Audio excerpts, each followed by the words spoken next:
Shalom. Good morning to every one of you that is coming online and or online already. Dan shalom, selamat pagi saudara yang baru masuk dalam program online pada hari ini. So we want to praise God for you joining us here today. Dan kami memuji Tuhan karena saudara-saudari juga bergabung bersama dengan kami online. And this morning we want to talk about the prayers of the Bible. Dan pada pagi hari ini kami akan berbicara juga mengenai doa-doa orang yang ada di dalam Alkitab. And today is lesson number 11 and it's a topic by itself again, do not forget that. Dan ini pengajaran ke-11, tapi ini juga merupakan sebuah topik tersendiri. And so this morning we want to talk about the keys to successful intercession. Dan pada pagi hari ini kita akan bicara mengenai kunci sukses doa syafaat. Yesterday we talked about intercessory prayers.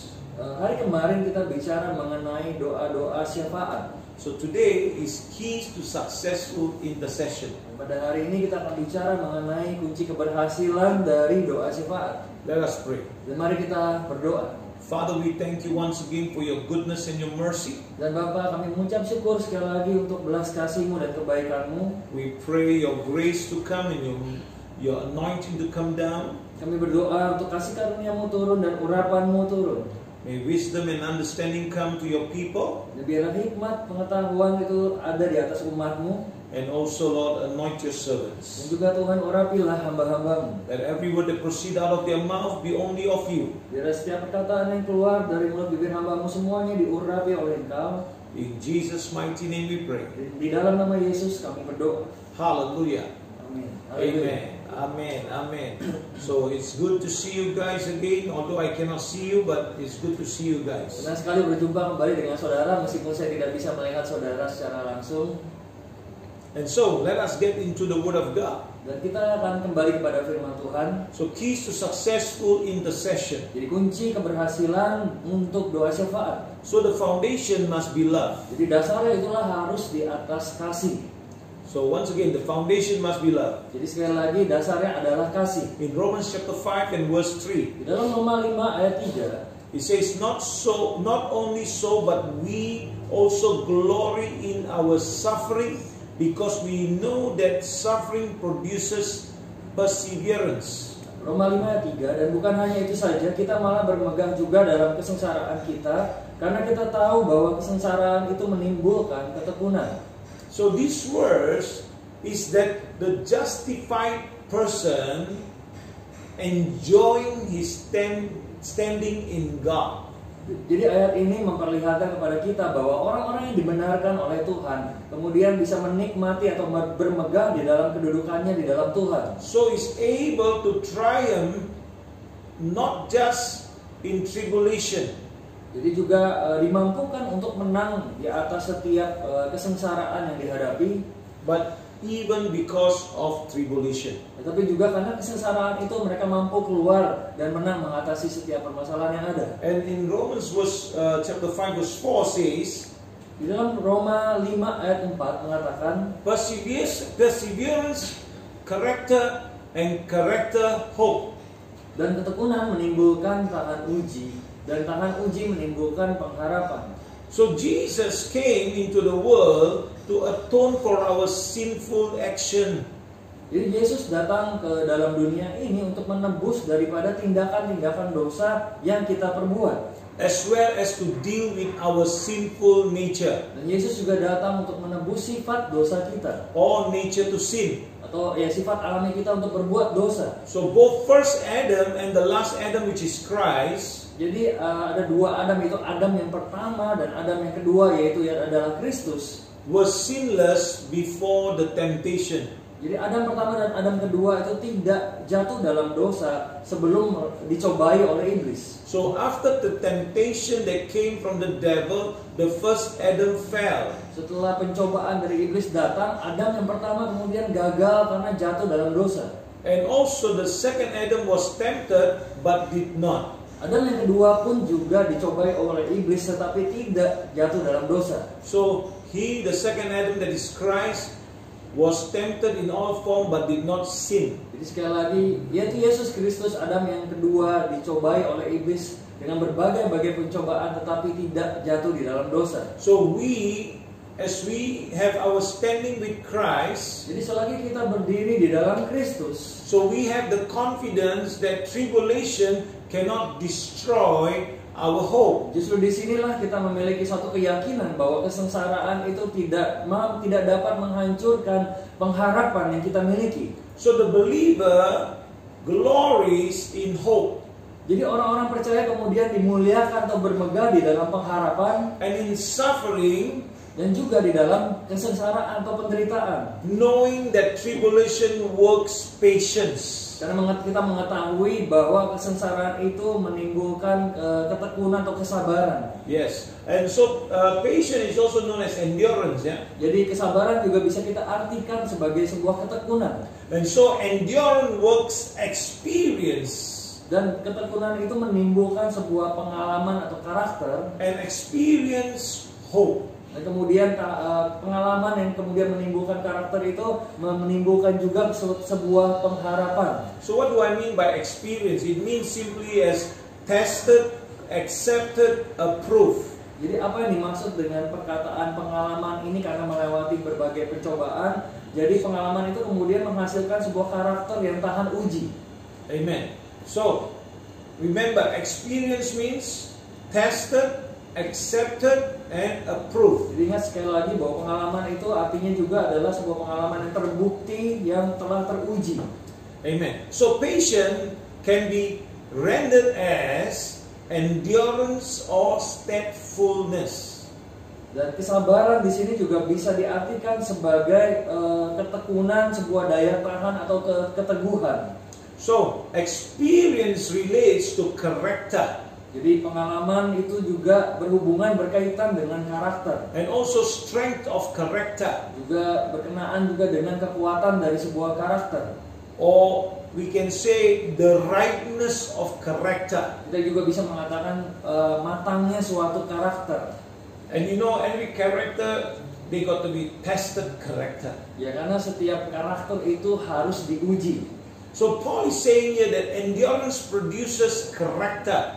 Jadi di sini Paulus mengatakan bahwa ketekunan itu menimbulkan karakter yang tahan uji. So this experience works hope out. Dan kemudian karakter yang tahan uji ini menimbulkan pengharapan. So in Romans chapter 5 and verse 5 says, Di dalam Roma 5 ayat 5 mengatakan, and hope does not put us to shame, because God's love has been poured out into our hearts through the Holy Spirit who has been given to us. Roma 5 ayat 5, dan pengharapan tidak mengecewakan karena kasih Allah telah dicurahkan di dalam hati kita oleh Roh Kudus yang telah dikaruniakan kepada kita. So this hope will never make one ashamed. Jadi pengharapan ini tidak akan membuat seseorang kemudian menjadi malu. So in the Greek word it says, meaning that it will never dishonor or disgrace or put to shame. Ya, dalam bahasa Yunaninya juga bisa berarti adalah bahwa dengan pengharapan tersebut seseorang kemudian tidak akan dipermalukan atau tidak akan masuk dalam suatu hal yang tercela. So God has assured us of this unshamed hope. Jadi Tuhan sendiri meyakinkan kita pada pengharapan yang tidak akan membawa kita pada suatu hal yang memalukan. So God has given us that privilege of unshamed hope. Dan Yesus sendiri telah memberikan kepada kita suatu hak istimewa akan pengharapan yang tidak akan membawa kita pada hal-hal yang kemudian memalukan. Because the love of God is shed abroad in our hearts by the Holy Spirit. Ya, karena kasih Allah itu telah dicurahkan di dalam kita semua melalui Roh Kudus. So this is where is first mentioned about the Holy Spirit in the book of Romans. Jadi disinilah juga dimana pertama kalinya Roh Kudus itu disebutkan di dalam kitab Roma. So here we see the third person of the Trinity has brought us into all these blessings. Di sini kita bisa melihat bahwa pribadi ketiga daripada Tritunggal membawakan kita semua berkat-berkat ini. So here it is the love of God, dan inilah kasih Allah Bapa that has been given to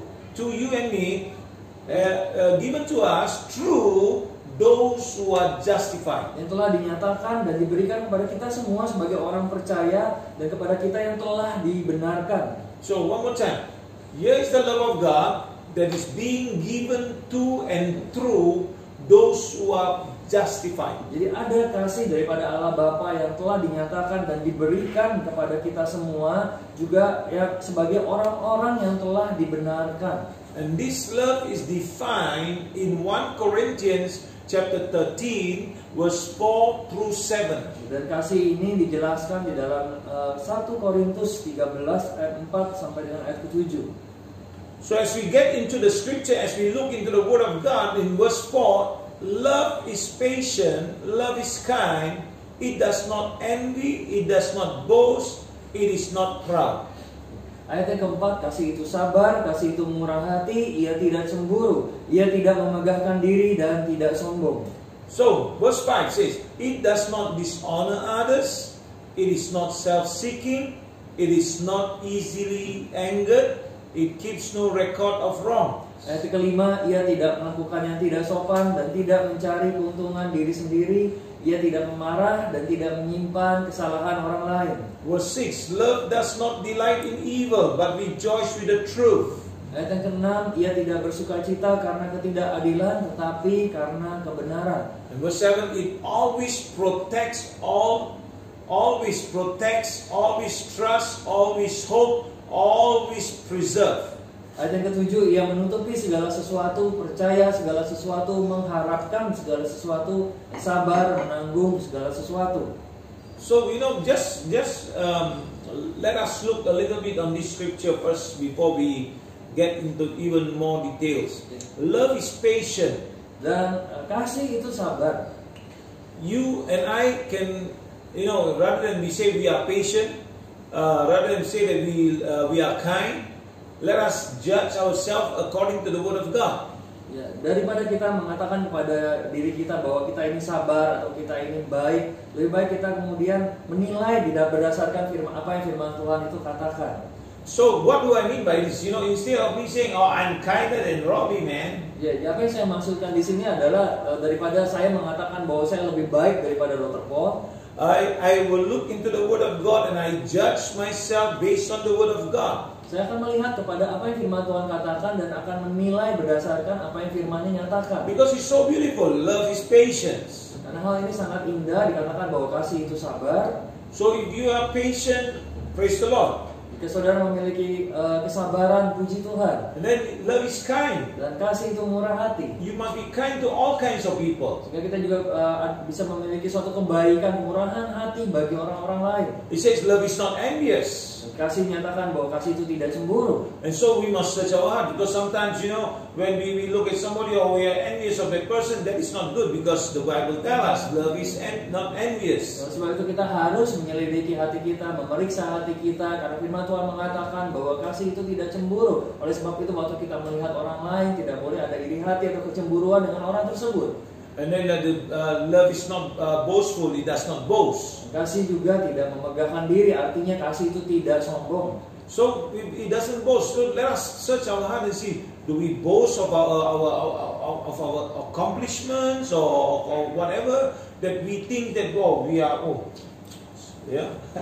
Oleh sebab itu kita perlu sekali lagi memeriksa, menyelidiki hati kita, karena di sini dinyatakan kepada kita semua bahwa kasih itu tidak sombong. Bisa juga kita merasakan bahwa kita karena sudah memiliki pencapaian tertentu di dalam kehidupan kita, dan itu bisa menggoda kita untuk menjadi sombong. So the best way for us to boast is boast of the Lord. Dan hal yang terbaik untuk kita bermegah atau sombong adalah kita bermegah hanya di dalam Tuhan saja. Even if your abilities has caused those things to be done, but remember it's because of the Lord. Meskipun kita mampu untuk melakukan hal-hal yang kita telah perbuat, tapi juga biarlah kita bermegah di dalam Tuhan, karena hanya Tuhan yang bisa melakukannya di dalam kehidupan kita. Because God is the one that gave us the ability. Karena Tuhan juga yang sendiri yang memberikan kemampuannya kepada kita. And it is not proud. Dan itu bukanlah keangkuhan atau kebanggaan. I remember someone say like this, you didn't work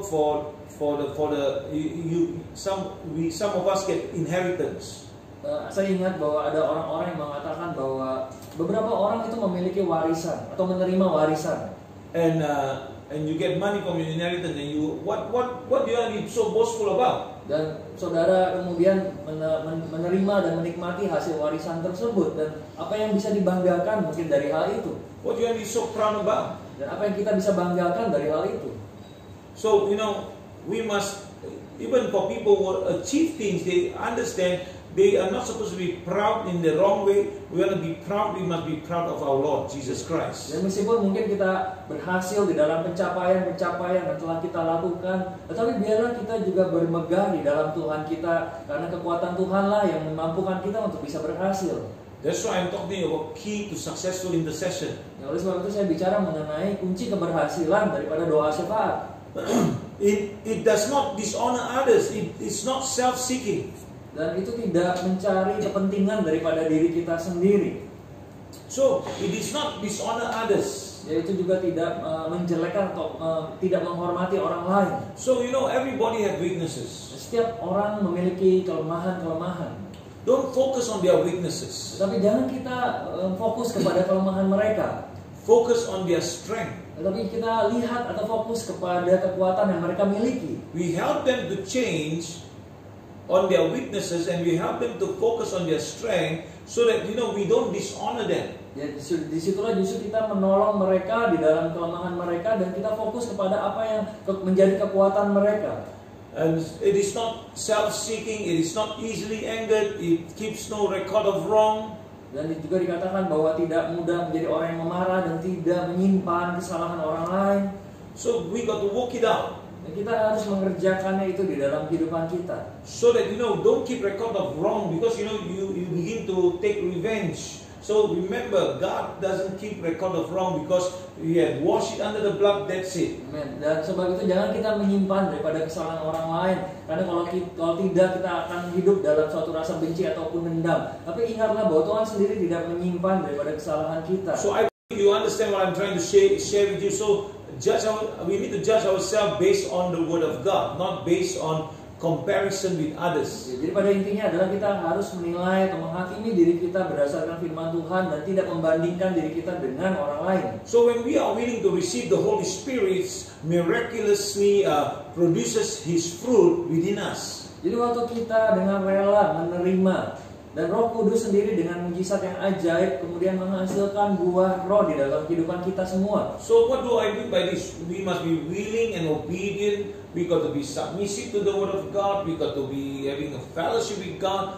willing to receive the Holy Spirit. Dan kita perlu tunduk, kita perlu taat, kita perlu juga di dalam ketundukan, di dalam kehendak Allah, sehingga kita juga bisa menerima daripada Roh Kudus. And so the fruit of the Spirit will begin to manifest within us. Ya, sehingga buah daripada Roh Kudus itu bisa dinyatakan, dimanifestasikan di dalam kehidupan kita. So with this kind of love, we never have to be ashamed before Jesus. Dan dengan kasih yang Bapa curahkan kepada kita semua, sehingga kita tidak perlu lagi malu berdiri di hadapannya. You understand? With this kind of love, because the love of God is shared about our hearts, is all the Holy Spirit has brought these giftings into our lives. Dan kasih Allah Bapa yang telah dicurahkan di dalam hati kita melalui Roh Kudus yang memberikan karunia-karunia-Nya kepada kita semua. So the very character of our presence privilege is all the fruit of the Spirit that is functioning in us. Jadi sebuah karakter yang istimewa yang diberikan juga kepada kita, yaitu yang dihasilkan melalui buah Roh Kudus di dalam yang berfungsi di dalam kehidupan kita semua. And let us take for example like the peace of God, begin to transcend our understanding, begin to settle down within us. Jadi sebagai contoh yaitu damai sejahtera Allah yang melampaui segala pengertian atau akal budi kita. So that in our present age we know how to stand those tribulations, how to walk through and represent Christ with His character, the Holy Spirit helping us. Dan juga dengan damai sejahtera Allah yang pada masa ini di mana kita bisa melewati berbagai macam hal, dan kemudian juga kita bisa mencerminkan Kristus melewati hal-hal yang kita hadapi. And looking ahead of us, the glory of God. Dan dengan damai sejahtera tersebut yang Roh Kudus berikan, kita bisa melihat jauh ke depan kemuliaan Allah di dalam kehidupan kita. The future, the glory of God. Itu di masa mendatang di mana ada kemuliaan Allah yang tersedia bagi kita. We have a home that is waiting for us. Karena kita ada sebuah rumah yang telah menanti kita di sorga. So we should rejoice in what is now. Oleh sebab itu kita bersukacita dengan apa yang kita miliki sekarang. Because now we have the Holy Spirit with us, the fruit of the Spirit manifesting. Now we should rejoice because He is with us. Karena pada pada saat ini Roh Kudus ada bersama dengan kita dan Roh Kudus menghasilkan buah roh di dalam kehidupan kita. Oleh sebab itu kita bersukacita dengan apa yang Roh Kudus kerjakan pada saat ini di dalam kehidupan kita semua. Not looking behind, but looking ahead of us. Bukan melihat ke belakang ataupun pada masa lalu, tapi melihat pada apa yang sedang menanti kita di masa mendatang. And what will be fulfilled in the future. Dan apa yang nantinya akan digenapi di masa depan. So let us get into this one now. Since we understand the basic, so we go into love one another. Kita akan masuk kepada bagian berikutnya, yaitu kita mengasihi, saling mengasihi satu dengan yang lain. So we are to love one another. Disinilah justru kita diingatkan untuk kita saling mengasihi satu dengan yang lain. In 1 Thessalonians chapter 4 and verse 9. Di dalam 1 Tesalonika 4 ayat yang ke-9. Now about your love for one another, we do not need to write to you, for you yourself have been taught by God to love each other. Tentang kasih persaudaraan tidak perlu dituliskan kepadamu, karena kamu sendiri telah belajar kasih mengasihi dari Allah. So here it says so clearly that you yourself have been taught by God to love one another. Di sini dengan jelas dikatakan bahwa kamu sendiri telah belajar kasih mengasihi langsung dari Allah.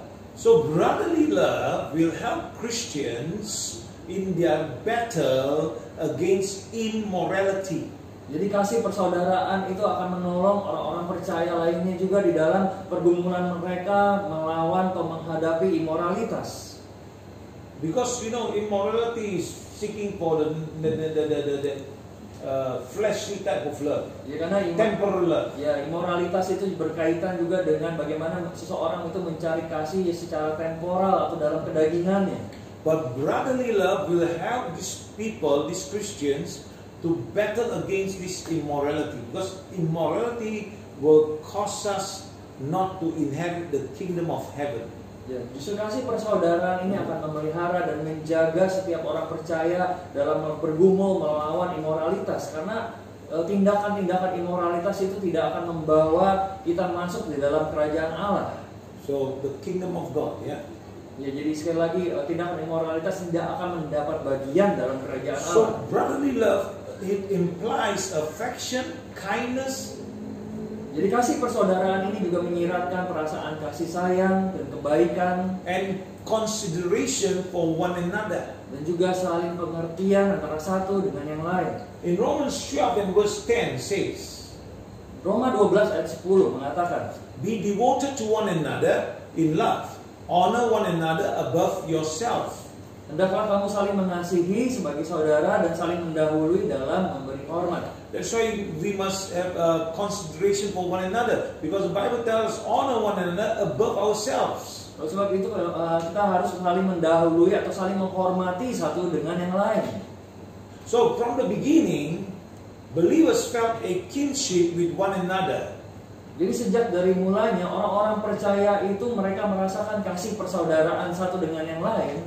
Even stronger than any natural blood ties. Bahkan lebih kuat ikatannya daripada saudara-saudara. So they were truly in one family with God. Jadi kita semua sebagai orang-orang percaya benar-benar ada di dalam satu keluarga kerajaan bersama dengan Bapa di surga. So God becomes our Father in a very personal way, di mana Allah itu menjadi Bapa kita dengan cara yang sangat pribadi. So in Romans chapter 8 and verse 14 to 17, yaitu terdapat di dalam Roma 8 ayat 14 sampai dengan ayat 17. So the Bible tells us, for those who are led by the Spirit of God are children of God. Alkitab mengatakan bahwa semua orang yang dipimpin oleh Roh Allah adalah anak Allah. The Spirit you receive does not make you slave so that you live in fear again. Rather, the Spirit you receive brought about your adoption to sonship, and by Him we cry, Abba, Father. Ayat 15, sebab kamu tidak menerima roh perbudakan yang membuat kamu menjadi takut lagi, tetapi kamu telah menerima roh yang menjadikan kamu anak Allah. Oleh roh itu kita berseru, ya Abba, ya Bapa. So verse 16, the Spirit Himself testified with our spirit that we are God's children. Ayat 16, roh itu bersaksi bersama-sama dengan roh kita bahwa kita adalah anak-anak Allah. So now we are heirs No, now we are children, then we are heirs, heirs of God, and co-heir with Christ, if indeed we share in His suffering, in order that we may also share in His glory. Ayat 17, dan jika kita adalah anak, maka kita juga adalah ahli waris. Maksudnya orang-orang yang berhak menerima janji-janji Allah yang akan menerimanya bersama-sama dengan Kristus, yaitu jika kita menderita bersama-sama dengan Dia, supaya kita juga dipermuliakan bersama-sama dengan Dia. So truly, they were one family with God as their Father in a very personal way. Jadi dalam kasih persaudaraan kita semua sebagai orang percaya menjadi satu keluarga bersama dengan Allah, di mana Allah itu menjadi Bapa kita di surga dengan cara yang sangat pribadi. So Paul now talks about, he did not want the Thessalonians to think he mentioned of brotherly love suggested any lack on their part. Jadi Paulus di sini menuliskan bahwa di dalam Tesalonika ini dia tidak ingin orang-orang Tesalonika berpikir bahwa mereka kekurangan kasih. But actually he really need to remind them only. Tetapi Paulus di sini bermaksud hanya untuk mengingatkan mereka. Like when we say such a thing, it's not that you lack, but just to remind you that this is important. Ya, sama seperti mungkin kita mengingatkan saudara akan hal-hal tertentu, bukan berarti saudara kurang atau tidak ada hal tersebut, tetapi itu sangat penting untuk kita bisa mengingat kembali sebagai peringatan bagi kita semua. So they were taught of God's love to love one another. Ya, karena mereka, orang-orang Tesalonika ini telah diajari oleh Tuhan bagaimana untuk saling mengasihi satu dengan yang lain. So in John 6:45 says, di dalam Yohanes 6 ayat 45, it is written in the prophets, they will all be taught by God. Everyone who has heard the Father and learned from Him comes to me. Ya, Yohanes 6 ayat 45 ada tertulis dalam kitab nabi-nabi, dan mereka semua akan diajar oleh Allah, dan setiap orang yang telah mendengar dan menerima pengajaran dari Bapa datang kepadaku. So the love that God teaches is something greater even than brotherly love. Jadi kasih yang Allah ajarkan kepada kita semua adalah kasih yang jauh lebih besar daripada kasih persaudaraan itu sendiri. It is agape. Dan dinamakan sebagai kasih agape. A love that is usually referred to a higher or holy, faithful, self-giving love. Jadi sebuah kasih yang kudus, sebuah kasih yang setia, sebuah kasih yang memberi diri. So this is important, the agape love. Jadi hal ini sangat penting, yaitu kasih agape. So God teaches us about this agape love. Dan Tuhan sendiri telah memberikan dan mengajari kita mengenai kasih agape. So how does God teach us? God taught it by demonstrating His love in sending His Son Jesus Christ to die on the cross on Calvary. Jadi Allah sendiri mengajarkan kepada kita kasih agape dengan kasihnya yang dinyatakan waktu Ia mengirimkan anaknya yang tunggal mati di atas kayu salib. This we can see in Romans chapter 5 and verse 8. Dan ini ada di dalam kitab Roma 5 ayat 8. Let us look at it. Dan kita akan melihatnya. But God demonstrated His own love for us in this: while we were still sinners, Christ died for us. Ya, akan tetapi Allah menunjukkan kasih-Nya kepada kita oleh karena Kristus telah mati untuk kita ketika kita masih berdosa. So God wants to make believers channel of His love. Jadi Allah ingin menjadikan orang-orang percaya itu menjadi saluran kasih-Nya. So that by their love towards each other, they can share Christ. Jadi dengan kasih daripada Allah Bapa sehingga mereka bisa berbagi kasih dengan saudara-saudara mereka yang lainnya di dalam Kristus. So God wants us to demonstrate it practically. Jadi Allah ingin setiap orang percaya itu menyatakan atau memperlihatkan kasih agape ini, kasih Allah ini dengan cara yang praktis. It's so easy to say that I love you to God, and it's hard to say I love you to a brother. Dan mungkin mudah untuk kita bisa mengatakan kepada Tuhan, Tuhan saya mengasihimu, tetapi juga sulit bagi kita untuk mengatakan kepada saudara-saudari kita, saya mengasihi engkau. So God actually wants us to love people, because we cannot love God if we cannot love people. Karena kita tidak bisa mengasihi Allah jika kita tidak mengasihi sesama kita. Why? Because He is an unseen God. Karena Dia adalah Allah yang tidak bisa kita lihat.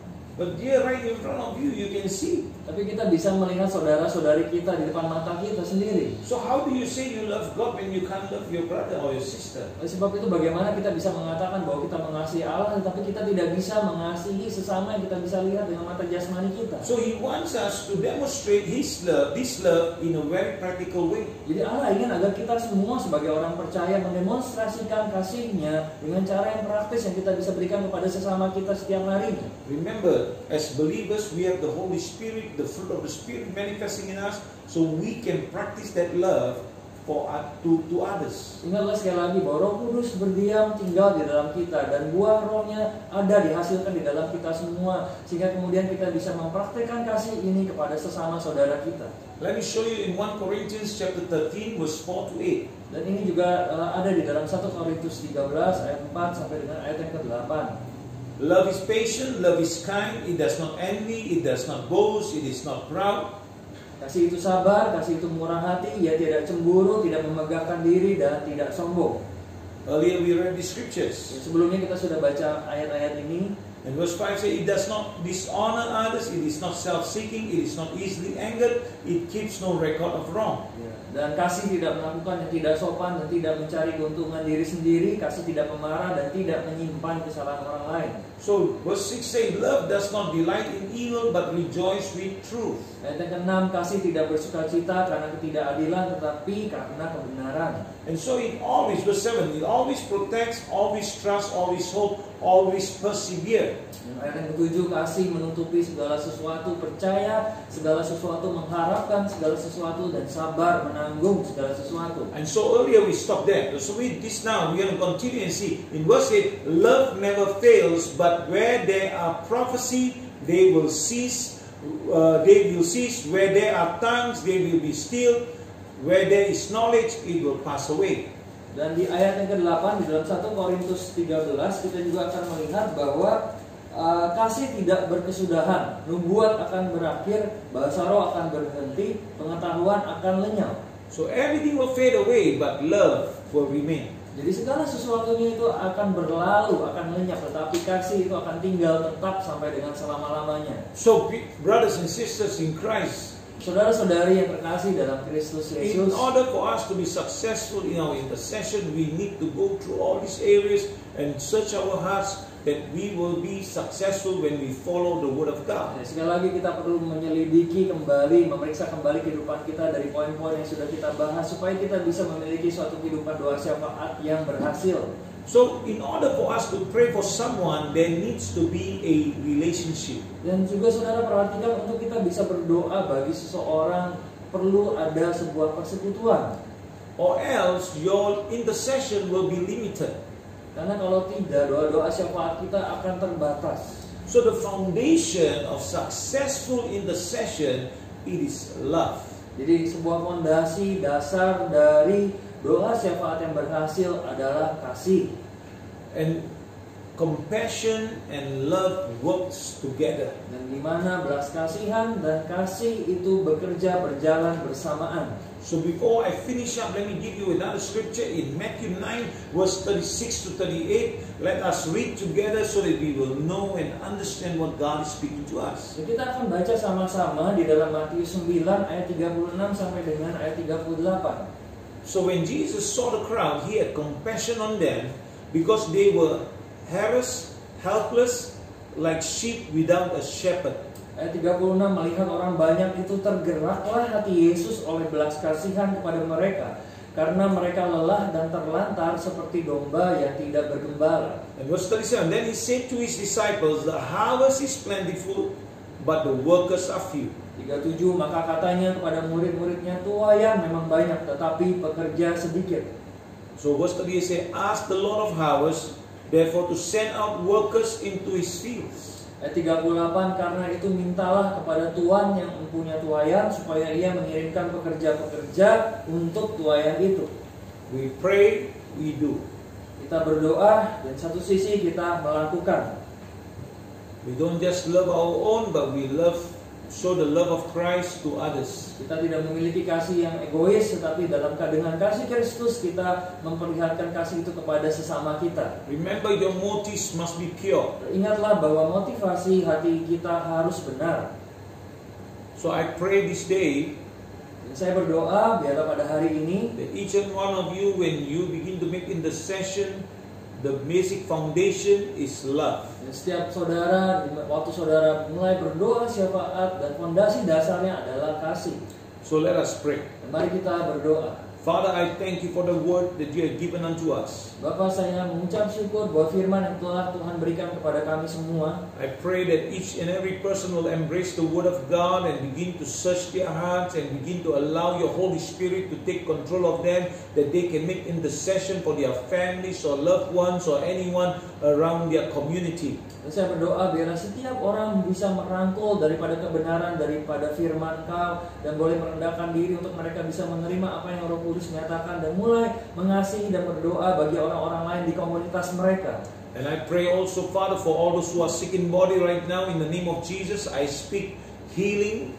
Dan saya berdoa bagi orang-orang yang sakit dalam tubuh mereka, saya perkatakan kesembuhan terjadi. Be healed in the name of Dan Jesus. disembuhkanlah engkau di dalam nama Yesus. Receive your healing right now. Terimalah kesembuhanmu pada saat In ini. Jesus' name. Dalam nama Yesus. And I pray for all the doctors and all the medical people that is all around the world. I pray for their safety, for their health, oh God, that you will cover and protect them, that they have no fear or worries of being caught in the COVID-19, but we believe that your hands will be upon them in the name of Jesus. Saya berdoa juga untuk setiap dokter, suster maupun orang-orang yang bekerja dalam dunia medis di seluruh dunia ini. Tuhan, kami berdoa biar mereka tidak ada ketakutan, tetapi mereka ada kekuatan yang daripada Engkau, dan tangan-Mu sendiri yang melindungi menyertai mereka sehingga mereka juga tidak perlu khawatir akan COVID-19.